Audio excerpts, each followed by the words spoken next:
Hey friends! What's up? Hello. So I'm Miss Jenny. I'm at the East Grand Rapids Library. I'm one of the youth librarians there. And I'm Miss Miss Melissa. Melissa. I work at the Cross Memorial Library up in Rockford.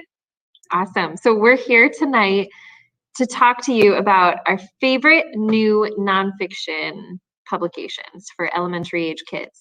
So all these books have been published in the last few months and they're all nonfiction. So a lot of kids love nonfiction books. They like to learn about real things in the world. And we're here to talk to you about some of those awesome titles that we have really enjoyed over the last few weeks, getting to know and finding the ones we like best. Every other Monday, there will be more elementary age book talks. So next 2 weeks from now, so March 15 at 6:30, they're going to be book talking historical fiction. After that, it's going to be fantasy and sci-fi. So we're hitting different genres every other Monday. So we hope that you come back and join us for those. Okay? All right. So I just wanted to give that quick introduction. Miss Melissa and I decided to present our books to you as if you were browsing the nonfiction section at your local library. So we're going to kick it off with animal books, and we're going to go all the way through the nonfiction collection, all the way down to science and sports at the end of your nonfiction area. Okay, so we're going to kick it off with animal books to start. All right, here we go, Miss Melissa. I'm going to talk to you guys about our first awesome nonfiction title. And let me show you in our PowerPoint here. It's called What's This Tale Saying? And I really, really love this book. I've got it here with me. I love this book for my 4-year-old, 5-year-old, 6-year-old, 7-year-old friends who are just maybe learning to read and who need some quick books. This one is cool because it sort of reads like a picture book and it has some really great illustrations, and it asks this simple repeated question: what is this animal's tail trying to say? So right here there's a rattlesnake and it says, what's this rattlesnake tail communicating? So the rattlesnake tail is trying to tell that horse to back off, right? And it shakes its tail. So awesome illustrations, nice repetition. There's some onomatopoeia, some rhyming words, and I just really, really loved this nonfiction book for kids who want to learn more about animals and how animals communicate with one another. So I highly recommend this one. Miss Melissa, I'm going to add you back. Do you have a book for us? I do. Awesome.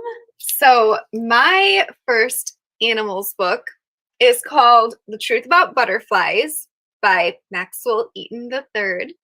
And this is part of a series called The Truth About Your Favorite Animals. And if you haven't read any of these books yet, you need to start reading them. They're so funny. They're just right here on the cover, you can see it says The Truth About Butterflies, and the butterfly is saying, it's always changing. Because butterflies change from caterpillars. But I just love these books. They're a great introduction to nonfiction for kids who might be more interested in picture books or graphic novels, because they're a little bit cartoony, but also really informative. They're full of captions, and they have different layers of information too. You could choose to just read the large print and skip the captions, skip the dialogue, or if you want to get all of the funny jokes, all of the extra information, you can read everything. Eaton III has written books about hippos, bears, hawks, dolphins, and they're all just fabulous. So this is the newest one, The Truth About Butterflies. All right, and then I've also got the next one for you guys too. Let me switch our picture here. The next one I've got is called The Elephant's New Shoe. It's a true story about a little elephant calf. And in the beginning of the story, when we meet him, he is injured you can see here that this conservationist is seeing that his foot is injured and he can't walk very well. And it's a really beautiful story about this elephant and conservationists' relationship with each other, and the way that this conservationist really like won't give up on trying to get this elephant to have a better life. And eventually he ends up writing to a bunch of scientists and engineers and convincing them to make this elephant a prosthetic shoe so that he can return to the wild. And it's a really, really beautiful story. The art is very precious. The story is really good. It's just a really good narrative nonfiction pick. That sounds all good. right. Miss Jenny, what have you got for us? That elephant story warms my heart. It's very cute. I want to read it. Yeah. All right. So the next book I'm going to share with you, we're moving out of animals into the biographies now. So let me see. I'm going to talk to you guys about this book. It's called Becoming Muhammad Ali. And I would say this book would be great for maybe like 3rd, 4th, 5th grade. I like it because it's written in verse. So I'll show you. So it has kind of spare verse prose style of writing. And then it does have illustrations kind of scattered throughout the book. So here's another. And then there's Muhammad Ali, Cassius Clay, when he was a kid. That's his birthday party. And you can just learn a lot of really interesting stuff about his life. It's written by Kwame Alexander and James Patterson. So 2 like amazing powerhouse kids writers. They put together, it's just so readable. It's very interesting. You can't stop turning the pages. Just a really, really, really good biography. I really enjoyed it. And it's really about Cassius Clay's adolescence and how he wanted to become a boxer because he was bullied and neighborhood kids stole his bike. And he was tired of getting bullied in his neighborhood, and he started fighting and boxing, and he became the heavyweight champion of the world. And it touches on a little bit of his adult life and his opposition to the Vietnam War and his battle with Parkinson's. And it was just a really, really good read, and a really quick read too. So if you have kids who are interested in learning more about Muhammad Ali, can't recommend this one enough. And then I have one more biography really quick I want to share. So graphic novels are all the rage right now in kids literature. Everybody knows that. Everyone wants graphic novels. And I really, really like this series. It's called Athletes Who Made a Difference. And this is a brand new one about Serena Williams. And I'll show you a little bit inside so you can get a feel for what you would see. So there she is, Serena Williams, and it talks about her life growing up with her sister Venus and how they were actually born in Michigan. You might not know that. And they lived in a neighborhood in Compton in Los Angeles, and what they faced living in a neighborhood like that was kind of unsafe, and traveling the world, learning how to play tennis. She won the Australian Open when she was 8 weeks pregnant. She beat Mary Pierce, who was the 2nd best tennis player in the world at just the age of 16. So I learned a lot of really interesting things about Serena Williams. And she's also just made a huge difference in the world. I think she's been a really strong force for feminism, and she's been very anti-racist, and she's just done some wonderful work in her career and her life and been an inspiration. So if you are looking to learn a little bit more about Serena Williams and you have a kiddo who really likes graphic novels or books with illustrations, I really like this one. I would say it'd be good for like 2nd, 3rd, 4th, even 5th grade. If your kids are interested in learning more about a really wonderful, inspiring person, I like this one.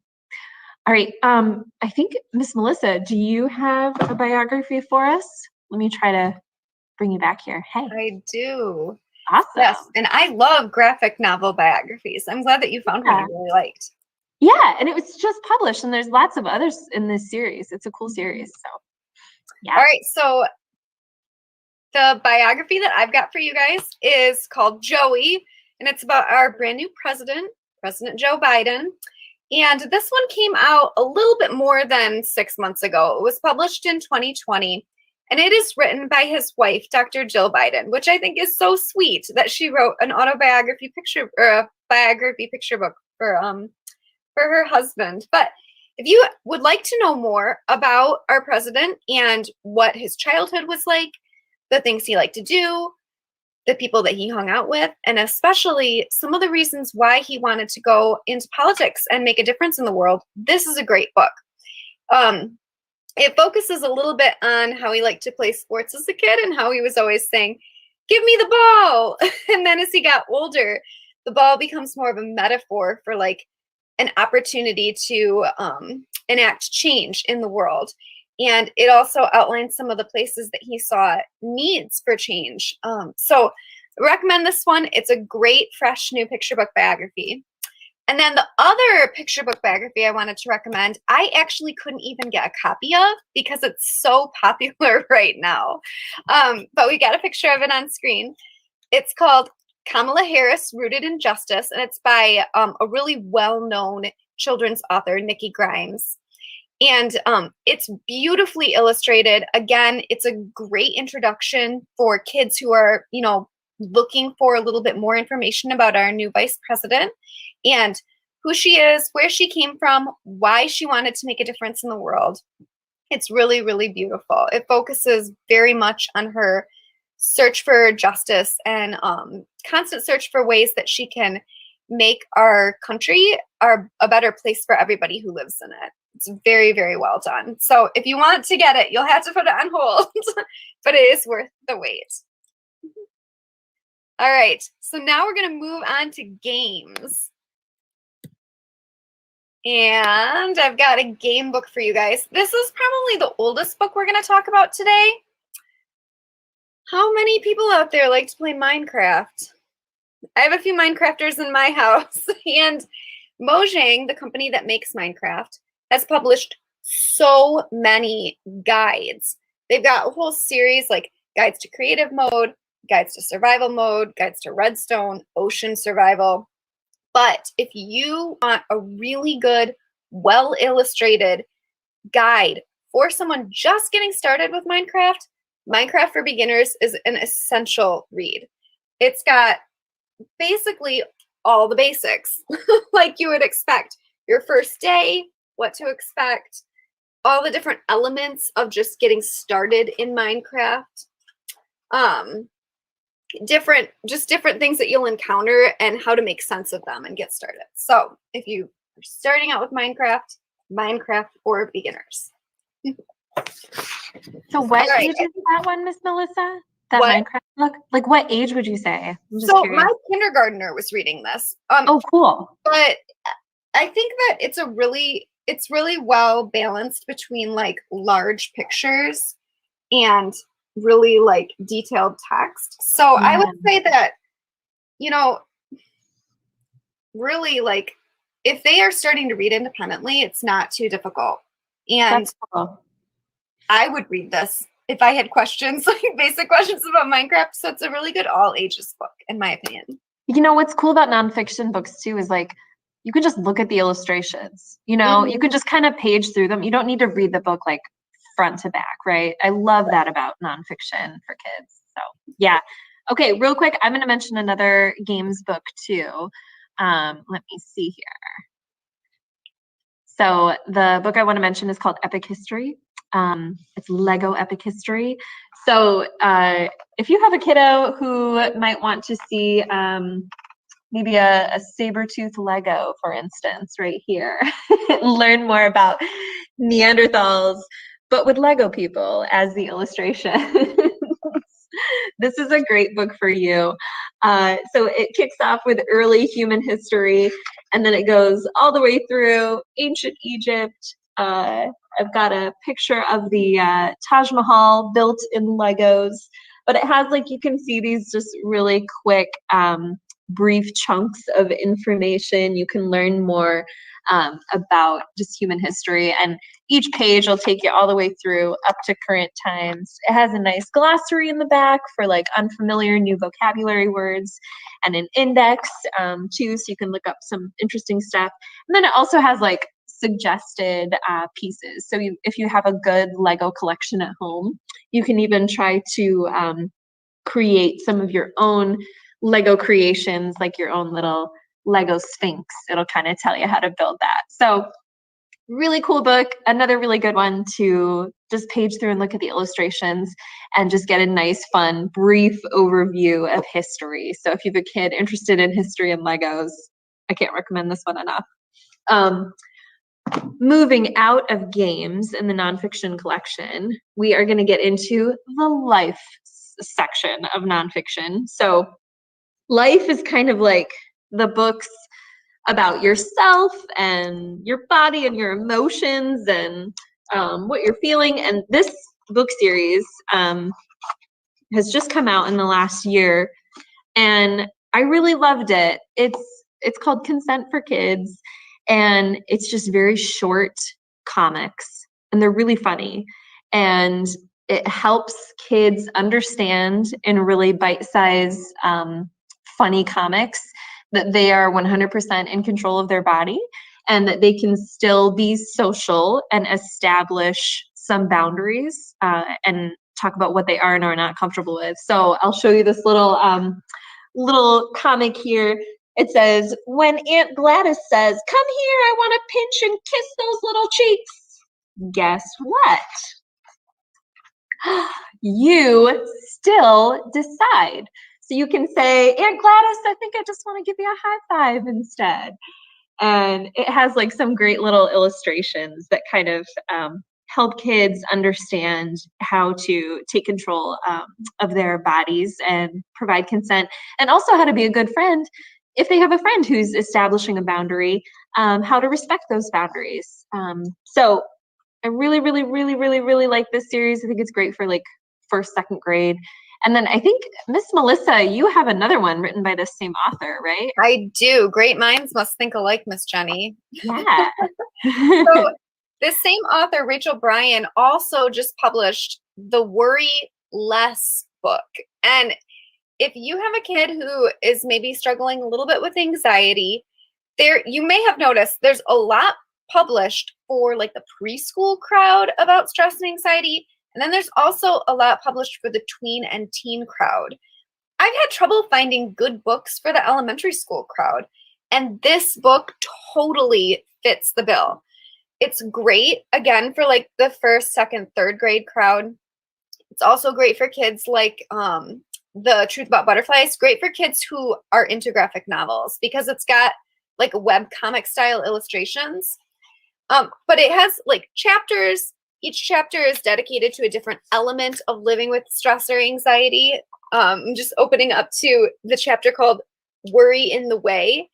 She's got some really good illustrations that just kind of like help kids visualize what it's like to be worried and different ways that they can not like run from that and not pretend it's not happening, but just like acknowledge it, use some real tools and resources to cope with it and to overcome it and to move on with their day. And I really just can't recommend this one enough. Even for kids who don't struggle often with stress or anxiety, it's just a really great like self-awareness and mental health book for early, middle, even upper elementary crowd. I love this one. That's All right, so we're going to go into religion now, right, Miss Jenny? Yeah, okay. So this is kind of an area of nonfiction that gets overlooked sometimes, but I know I was just super curious about world religions as a kid, and I really wanted to share this new series with kids and grown-ups out there. So you might be a kiddo who's interested in learning all about different cultures and different parts of the world and different beliefs. And if you are, this series, it's called Worship with Me, is totally for you. I love this new series. I have another one with me too. So this one is Worship with Me at the Mosque, but the one I'm going to show you guys is at the Gurdwara. which is a place of worship for people who are Sikh, for Sikhism. This one is obviously for Islamic people at a mosque. And this imam will show you around the mosque. And in this book, you get to learn all about Gurdwara and what happens in there. So you can see there's some nice infographics, images of their holy textbook.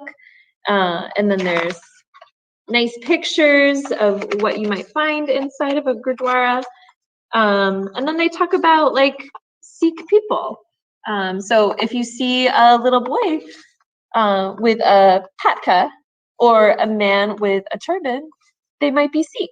So it's kind of cool. You get to learn just different customs, and they talk about different foods that people might eat according to their religion and holidays that they might celebrate. So if you have a kiddo who's just curious and wants to learn more, and I would say like maybe first, second, third grade reading level, this is an awesome series. And there's a ton of them.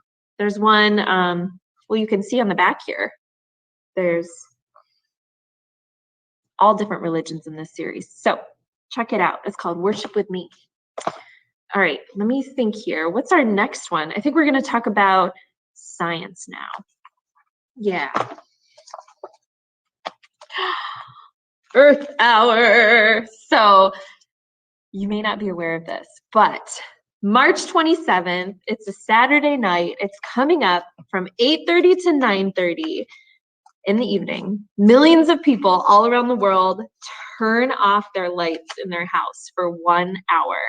And it's really, really cool to be a part of such a big event. If you have a child who is interested in climate change or interested in environmentalism and they want to do something and they don't know what to do to participate, go to earthhour.org. That's the website.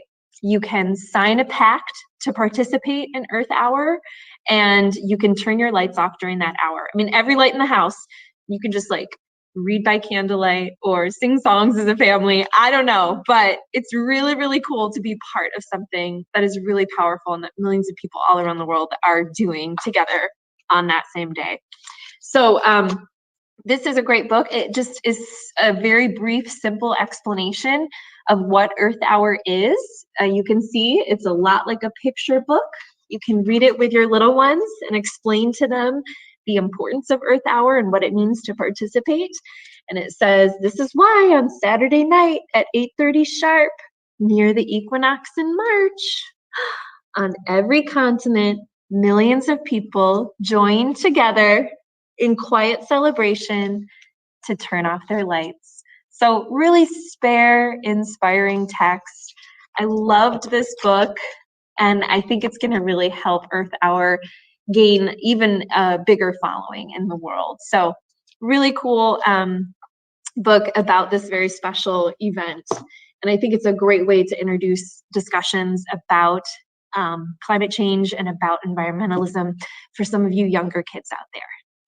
All right, Miss Melissa, do you have a science book for us too? I have a few science books. Yeah. There's just so much really good science nonfiction being published for kids lately, so it was very hard to choose. But this first one I want to share with you guys is called Brains On presents It's Alive. And if Brains On sounds familiar, that's because the Brains On podcast is a science podcast for kids that's gotten really, really popular over the last couple years. And the team of writers for that podcast are the ones who wrote this book. And this book is really good for kids who are into like the curiosities section of the library too, because it's sort of like wandery question and answer based. It has 4 different sections dedicated to questions about animals, plants, humans, and the microverse. And it's full of really interesting questions like, do dogs know that they're dogs? Have you ever asked that question? How would you even find out if dogs know that they're dogs? Turns out scientists have asked that question, and there is research that helps us understand like to what extent dogs are self-aware. Loads of stuff like that. Like, can trees talk to each other? Why can't I tickle myself? So if you've got a curious kid at home who likes to ask a lot of questions or is interested in science, this book is just great. It's written at a little bit higher of a reading level, so I'd probably recommend it for like 3rd grade and up, but it does have like really diverse formatting. Every now and then it'll like jump to a page that's just comic strips too. So it's engaging, and it could also work well as like a family read aloud. If you guys like to do like a daily read aloud and pick away at like a chapter every day, and you're interested in mixing it up and, you know, taking a break from some fiction, something like this could be really fun to do too. The next science book that I have for you guys, it reminds me a little bit of Miss Jenny's science book. It's called Through the Night Sky, and it's part of a series. There's 2 books in it right now. If it looks familiar, it's part of this series called, well, the other book is called The Animal Kingdom.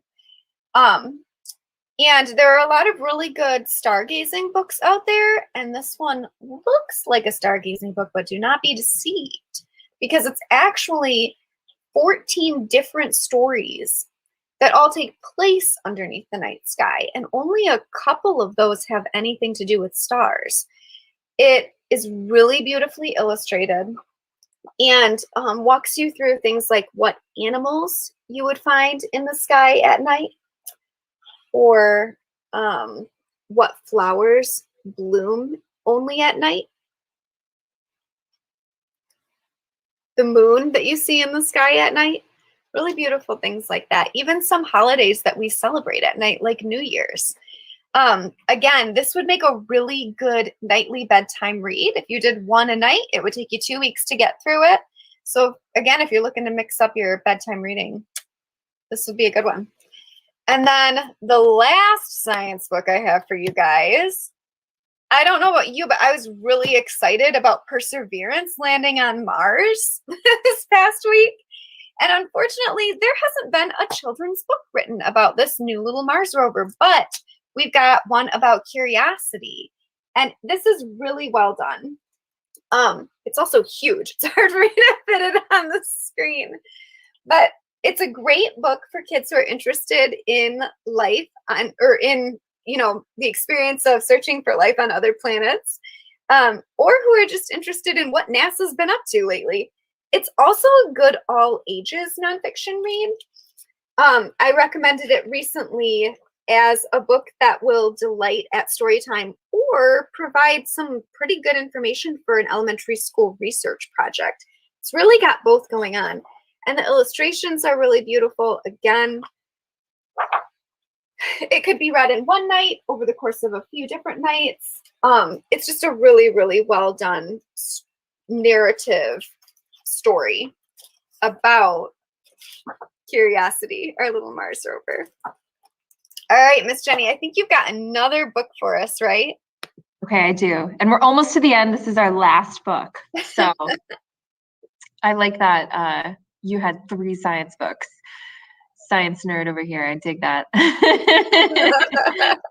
All right. So the last book that we wanted to share with you, nonfiction book, is called True or False Olympic Games. And this is a series of books by World Book. If you have a child who just wants a fun, quick, easy read with literally just a true or false statement on each page. So I'll do a little trivia. In ancient Greece, athletes competed in cloaks. True or false? Were they wearing cloaks? False. They were totally naked.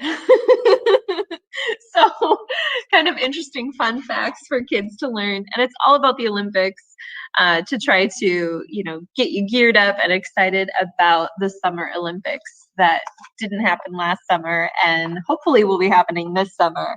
But you can see here they've got like some really easy to read large font, and just some fun illustrations. You can learn more about the Olympics. And if you have a kiddo who's really interested in sports or athletes, this is a really, really fun read for you to just page through. So there are lots of other awesome books that we couldn't discuss tonight, but we hope that you browse your nonfiction section of your local library and ask your friendly librarian if you need help finding anything on any particular topic that you or your child is fascinated by, right, Miss Melissa? Right. We love helping you guys find good stuff. So even if you were watching this and you were like, none of that really sounds great, there are lots of different ways you can get books from the library. First of all, we're open again, all of our normal hours. So you can come in and browse, or you can come in and say, hey, I'm interested in books on this topic. And anybody here can help you find books on that topic. The other thing that you can do is you can still use curbside. So if you and your family aren't really going into public spaces like the library yet, or if, for any reason you don't want to come in, you can go to kdl.org and you can place holds on any book that you want, tell it what branch you want to pick it up at, and then you can just pull into one of our curbside spots and call the number on the sign, and we'll bring it right out to you and put it in your trunk. All that at kdl.org. Another thing that you can do that I'm really excited about is you can place an order for a book bundle. And what a book bundle is a little web form that you fill out. You tell us anything you want to, really, what kind of books you're interested in, what you like to read or how old you are, and we will pick out 5 to 10 books for you, or more if you ask for more, that we think you might like. And then you can pick them up the same way you'd pick up any other hold. You can come into the library and get them off of our hold shelf, or you can pull into one of the curbside spots, give it a call, and we will come out there and put them in your trunk for you. So there's so many ways to get books. Miss Jenny, this has been really fun. I'm glad we got to read all these nonfiction books. I am too. I'm glad you mentioned book bundles. I'm glad you mentioned all that good info at the end. So all sorts of ways that you can connect with your library, even amidst a global pandemic, right? Right. We're still here. We still have all the books. And there's so many good ones. So hopefully this has been helpful or informative for you and your kids, your family. And thank you so much for listening. All right. I think we're going to say goodbye. Bye, everyone. Thanks again.